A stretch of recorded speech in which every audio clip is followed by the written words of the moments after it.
Saudara yang dikasihi Tuhan, bisakah Anda menuliskan nama-nama dari orang yang Anda bersedia mati demi dia? Apakah ada beberapa nama yang bisa Anda tulis? Mungkin Anda bersedia mati untuk pasangan Anda, atau untuk orang tua Anda, atau untuk anak Anda. Mungkin nama-nama mereka lah yang Anda tulis. Sekarang pertanyaan berikutnya, coba bayangkan anak Anda. Jika Anda mungkin belum menikah, bayangkan Anda sudah memiliki anak. Karena itu anak Anda pasti sangat sayang kepada dia, betul?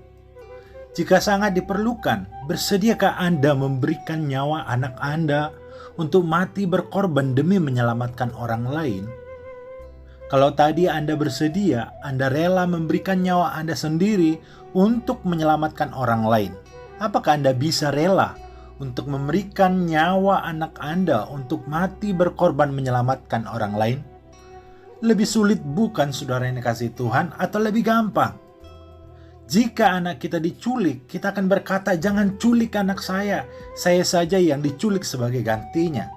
Atau bahkan banyak orang tua ketika anaknya sakit berkata, biarlah saya yang sakit, biarlah penyakit anak saya yang menanggungnya. Betul, bagaimana dengan Tuhan? Saat kita membaca dari Yohanes 3 ayat 16 yang berkata, karena begitu besar kasih Allah akan dunia ini, sehingga ia telah mengaruniakan anaknya yang tunggal, supaya setiap orang yang percaya kepadanya tidak binasa, melainkan beroleh hidup yang kekal. Waktu kita baca ayat ini sekilas bahasanya tampak begitu indah, mengaruniakan, artinya memberikan sebagai hadiah. Arti itu tidak salah, bahkan benar. Keselamatan dari Tuhan Yesus bagi kita adalah hadiah, cuma-cuma, tanpa syarat. Firman Tuhan mengajar kita bahwa berkat Tuhan itu bersyarat, tetapi kasih Tuhan tidak bersyarat. Tuhan memberikan kepada kita surga, keselamatan sebagai hadiah tanpa syarat. Di dalam dunia yang tidak ada yang gratis ini, Tuhan masih memberikan sesuatu yang tidak ternilai dengan tanpa syarat, alias benar-benar gratis. Tetapi arti lebih mendalam dari kata mengaruniakan adalah give up, menyerahkan karena tuntutan. Tuntutan apa? Dosa-dosa kita menuntut kita kepada maut, kepada kebinasaan. Dan oleh karena Tuhan tidak mau kita mati binasa, Tuhan bersedia mengorbankan anaknya untuk menyelamatkan kita dari kebinasaan.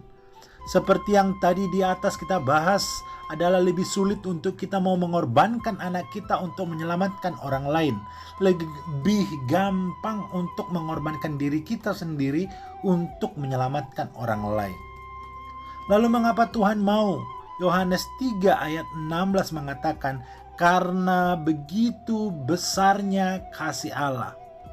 Kasih Tuhan lebih besar, sangat besar bagi kita. Karena itu ia rela, ia bersedia, walau sangat sulit, ia rela. Kalau kita ingat ketika Yesus mau disalibkan, doa Yesus berkata, kalau boleh, lalukanlah cawan ini daripadaku. Itu berarti itu hal-hal yang sangat-sangat sulit. Namun ia rela.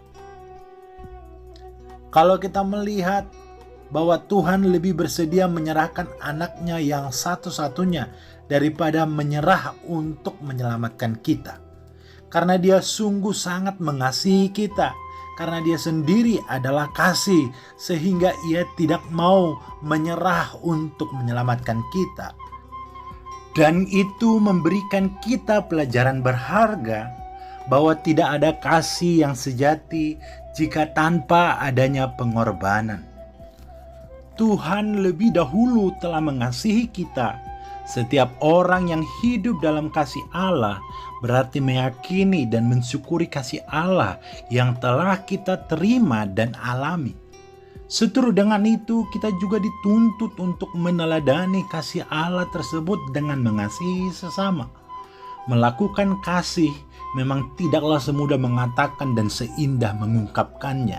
Namun kasih membutuhkan hati yang tulus dan menuntut pengorbanan yang bukan segampang yang kita bayangkan.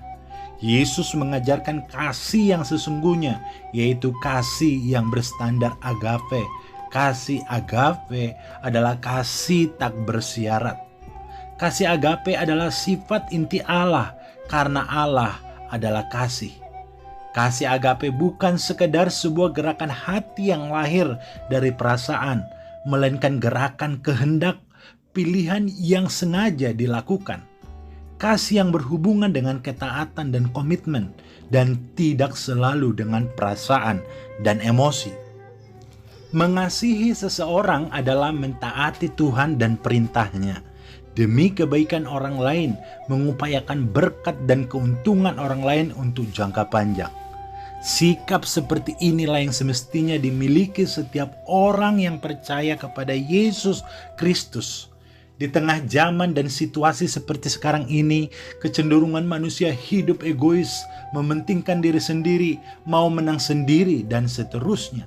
Kebanyakan orang kini kehilangan hati nurani untuk berbuat baik, apalagi yang disebut dengan kasih, seakan-akan merupakan suatu kebodohan dan hanya sebatas obrolan doang. Kondisi seperti ini sudah menjadi kenyataan yang kita hadapi.